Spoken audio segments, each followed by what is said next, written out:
Hello everyone, welcome to the channel for the toys. I'm Tony here, and today we're going to be doing a little unboxing of this particular fellow right here in front of me. Alright, so if you're new to the channel, thanks for stopping by. Love to have a like. If you're feeling really nice, go ahead and give us a sub. And don't worry, you won't be disappointed, because there's going to be a lot of dino knowledge, a lot of Marvel knowledge, and a lot of Star Wars knowledge, and you name it. We're a bunch of nerds, Mike and I. So, plenty to come. And if you're one of those weird guys like me, and you have a bunch of Pacific Rim stuff, you might find that interesting too. But this is the third and final little episode of the latest release of this year's toy line of the Hammond collection. The first two I did, which I will post them up here one at a time. So first I did the Velociraptor, and second I did this Stegomoylock. These are all in this particular series right here, as you can see, and of course there are two more which we'll come to later on. So without further ado, let's actually take a look at what we got going here. So we're going to unbox it, we're going to check out the movement, we're going to check out some details, and then of course throw some dino facts at you, and then call it a day. A beautiful, nice, simple video. Alright, step one, look at the box. Alright, Hammond collection, we got ourselves a Troodon. Not Troodon, not Troodon, Troodon. Alright.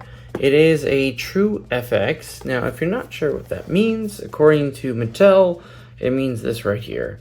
True FX, premium details for enhanced realism. Now, no idea what that means and what it means to the greater world. Alright, image of this creature right here. It wraps around to this side where you get the Hammond collection symbol. The top is this black on black fossil of the T-Rex, as well as the Jurassic World label up there. And on the back we have our images and a blurb and the line that I showed you. And on side now we do a blurb for this collection right here on the side as well as a picture from somewhere, possibly the new movie. I haven't seen it yet, but it says this animal appeared in Jurassic World. That's not true. It hasn't appeared in any Jurassic World yet. Alright, so here we go. Troodons are small carnivorous with big eyes, sharp teeth, and a poisonous bite. After releasing the venom, Troodons use their speed to take down much larger prey. Well, that's nice, I guess. We'll get more to that later on, how true the fossils are about that. Alright, so we got some nice images here. That eye is super interesting. I'm very curious. It is larger than previous. And of course there's the line, and finally the barcode, and all your facts are right there. So you can grab that still if you like and get what you need. I ordered this from Target app, through the app, and it came nice. It was ready to go. And now here we are, we're gonna open it. I'm excited about this one. I'm always interested in their take on the unique dinosaurs out there in the fossil record.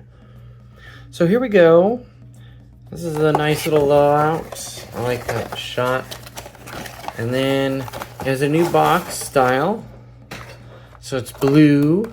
It's really nice. I actually like the blue. Part of me says it was blue at one point, but I could be wrong. Alright, he's a little taller and lankier than I thought he was going to be. Alright, let's start pulling these tabs. There seems to be one on the tail. There's one on this foot here. There's one on this foot here. There's one on this arm here. So, bear with me as I bear with this thing. So,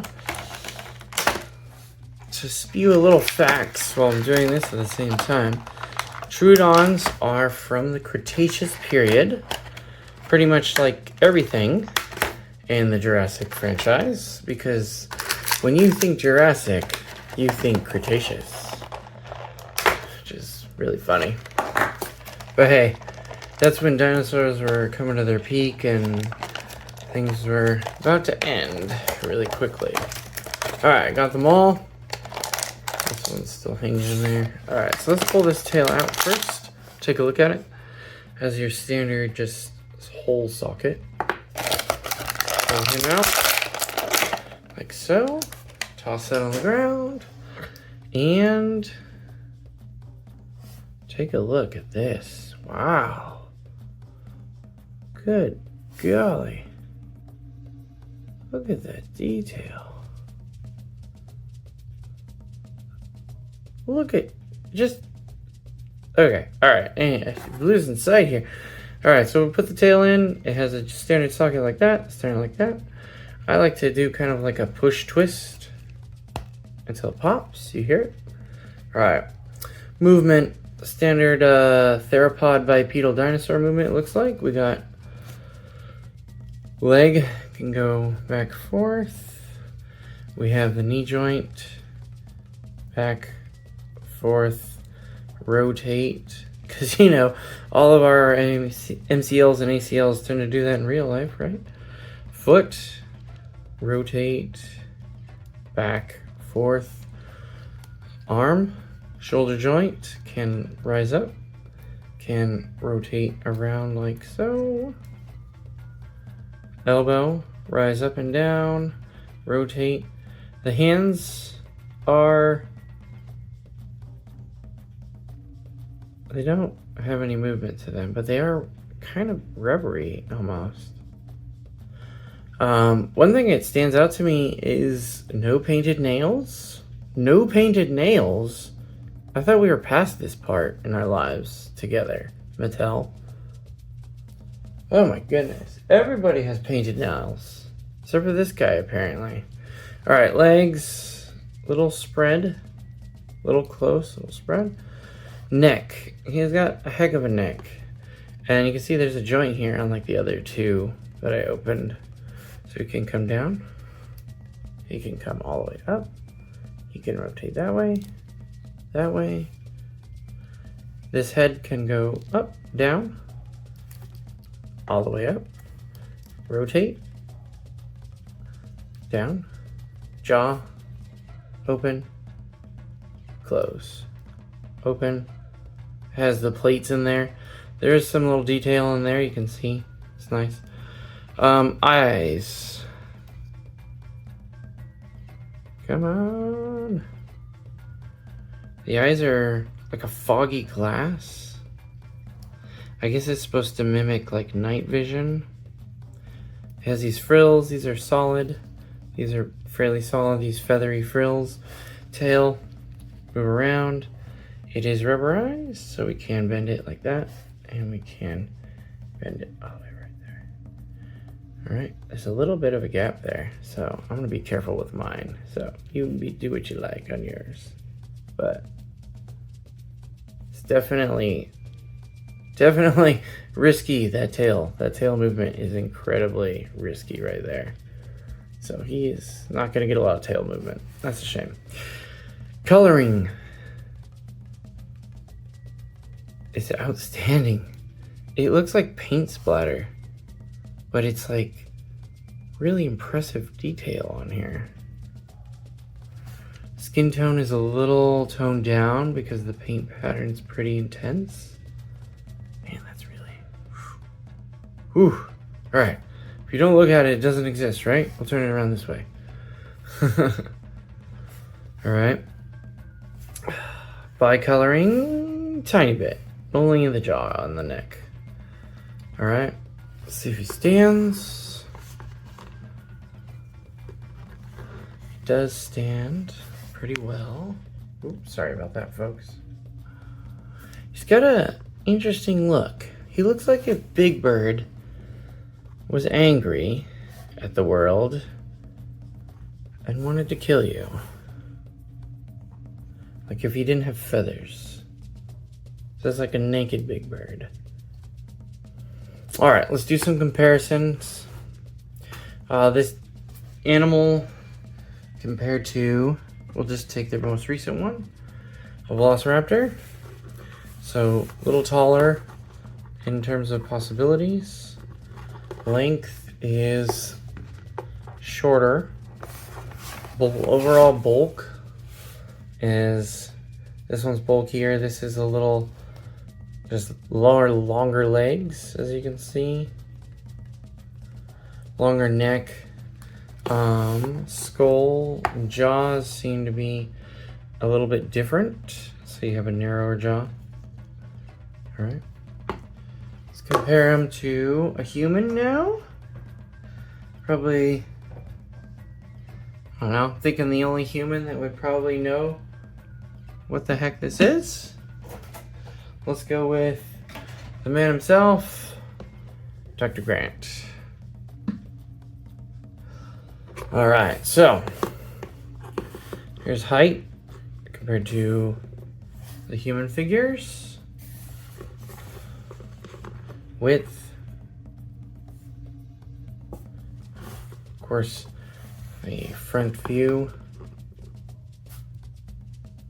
All right. So Troodons are quite big in this universe. Troodons in the fossil record are smaller. Pretty much everything's smaller in the fossil record. We like to make it all bigger. They're very, very cool. So they ended up evolving and kind of becoming what they are today in the fossil record towards the end of the Cretaceous. And that was during a time of a lot of feathers and a lot of bird tryouts and things like that.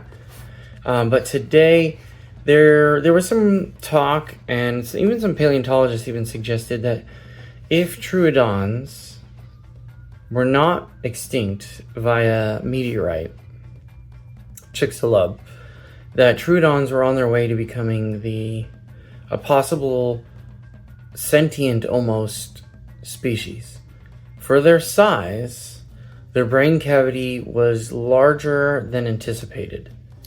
Now, we don't know exactly how smart a dinosaur was, of course, but we do know how smart birds are. And I was thinking, from everything I've been taught and shown and found, that most of these Maniraptoria, which include everything that has a raptor, and the raptor designation is this claw here, and this generic, basically, look. And so they're one of the smartest. I would put them up there around, you're thinking like parrot and stuff, that kind of level of intelligence, these smaller ones. Because they were pack hunters, they probably communicated, and they definitely had probably some feathering and pattern of some sort. And of course, the fossil record does not depict all of this. Per se, this is a lot of what do you call is uniformitarianism, which is believing that the present is the key to the past, and so we're using a lot of birds that exhibit large craniums for their body size, aka a lot of parrots, parakeets, things like that nature.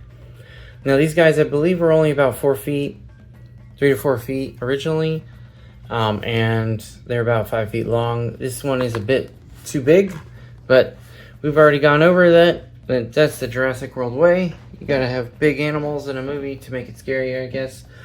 Although they never altered the compies, and the compies were scary as hell. I would not want to run into a pack of compies. Yeah, I think I'm gonna end this here. It's just really cool to see a Troodon actually in this line.